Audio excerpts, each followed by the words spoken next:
motherfucking hustler. You better act somebody. All right, we're back. The intro music. We have Connor. That's my 11. So we're going backwards here. And summertime, we agreed summertime was the worst team in the league. And it was hard for both of us. I went with Connor at 11. When I sat down and I did the matchups, quarterback for quarterback, running backs, receiver, and I went through and I did them all. Barely edges them out in places, and summertime's wide receiver core might be a little stronger, deeper, maybe. Maybe you could argue a running back, but as far as the quarterback and tight end situation, Connor, I think, has the better look here to bring up the second last spot in the league.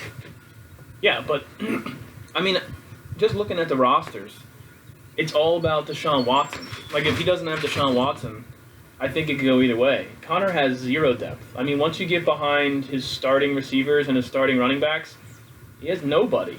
Like, nobody that you'd be excited to play. At least summertime, if he gets an injury to one of his receivers, he can throw somebody in there. He even can throw a Kerryon Johnson in there in case, to get some sort of points. But Connor doesn't. I mean, if he doesn't have Deshaun Watson there and he has, let's say, I don't know, a Matt Ryan or a middle-tier quarterback, it'd be an argument to put summertime ahead of Connor. But I agree with Adam. I think Connor goes at 11, but I think it's much closer, and I think you can make an argument for both guys to be, quote-unquote, the worst team in the league. I think both teams are going to struggle to be consistent. You get an injury to either one of these teams, especially at a wide receiver position. One of their wide receiver ones go down, and their season's all but over. I mean, it's already over, but if they get an injury to their top receiver, there's no shot to really compete. So I'll agree with Rick. The summertime team might be deeper. I think when you go, like he's saying, it all relies on the quarterback position at this point. I personally think Allen Robinson's going to have a huge year. And people laugh whenever you see it or hear it, but Foles is the best quarterback he's going to ever play with. I mean, he had Bortles and Trubisky and some other loser. Who was the other loser he had? He went through a shit heap of quarterbacks. The Jaguar guy. Bortles. Oh, okay, yeah. So, yeah, you can count him twice. He's terrible. but so you look at some of the starters, you get down to the tight end position, and Darren Waller had a huge year. Now, they brought in some receivers. Maybe Waller's numbers dropped a little bit, but Noah Fant, I think, might be a flex guy for him. I guess you could make an argument from a depth standpoint. He does have two tight ends. He could play two tight ends. Right. A week. So his flex position is going to be Connor's flex position is going to kill him. But I think if you go down through the two teams we discussed and you just go running back versus running back, it's kind of a wash. Receiver versus receiver, it's kind of a wash. Connor holds the edge slightly, probably at tight end, maybe even more than slightly. And then the quarterback question is no question. He has it by far. So I think that's how I got to the number 11, and I agree that these two teams are probably two of the easier teams to grade. Yeah, we're in consensus here. Well, one more thing I want to say about Connor is I really do like Penny. I liked Penny since he came in the league, and I think that when he comes back off this injury, he might push Chris Carson a bit just for some touches. So I think he might have a little bit of depth help there. And, the Niners shipped off Matt Breida. That had to be for a reason. They have to think that McKinnon can do something at this point. I mean, he's under contract. Well, he needs Akers to hit. He needs Akers to hit. Akers doesn't hit, and that goes right into a draft grade. Like, he has Cam Akers. He was the second pick in the draft, and he has Cam Akers. It makes no sense. Also, part of his draft was McFarland. Who knows? McFarland might have a role next year if Connor's not with the Steelers. You never know.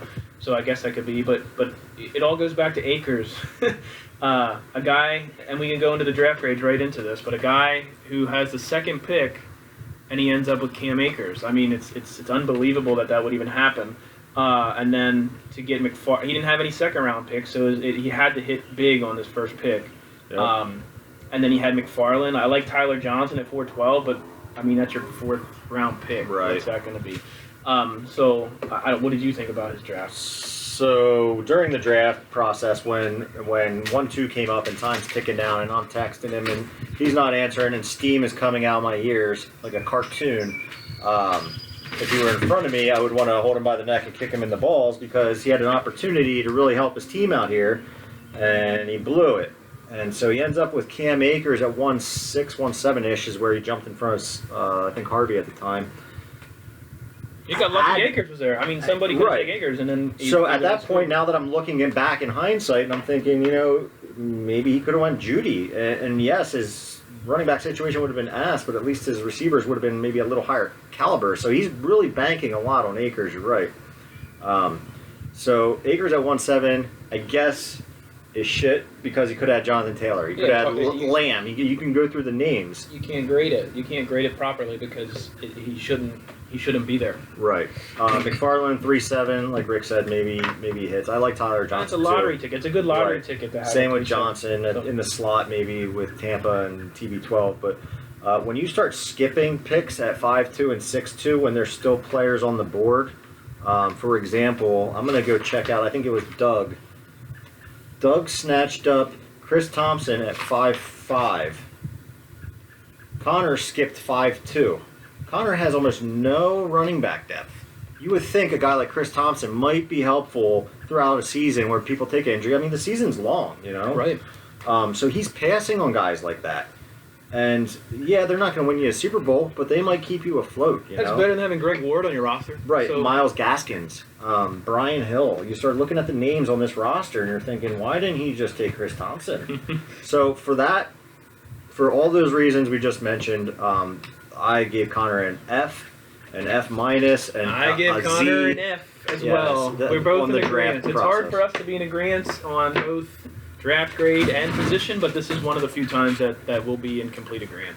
Yeah, so Sleeper Central will keep sleeping this year. And summertime's hot on your tails, so watch out.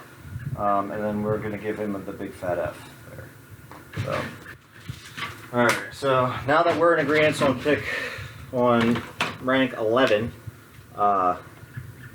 we'll look forward to 10 here coming up, and I think that's when we might start seeing some disparity between me and Rick on our choices.